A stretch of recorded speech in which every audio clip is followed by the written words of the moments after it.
Welcome to the Slop Farm. Enjoy the video. Start by downloading the latest Dynmap. Jar for your Minecraft version.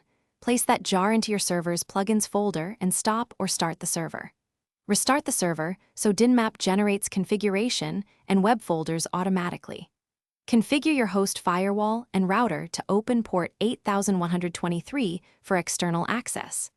Verify the web files exist under plugins/Dynmap and that the Dynmap folder contains configuration, txt, and web directories. Keep backups before changing plugin files to avoid accidental data loss.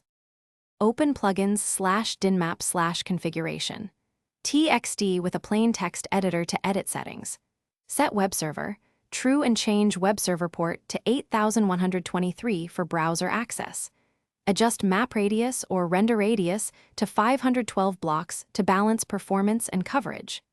Define map zoom levels from 0 to 7 to limit tile detail and reduce disk use. Enable secure options only if you require authentication or IP restrictions. Save changes, then reload Dynmap with the plugin reload command after modifications.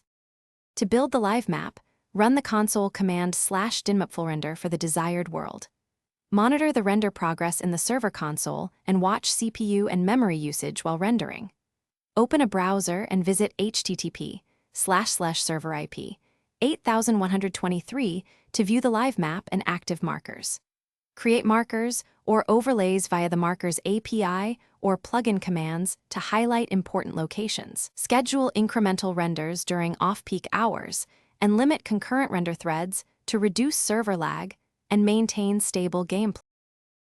Thanks for watching. Consider subscribing if we helped you today.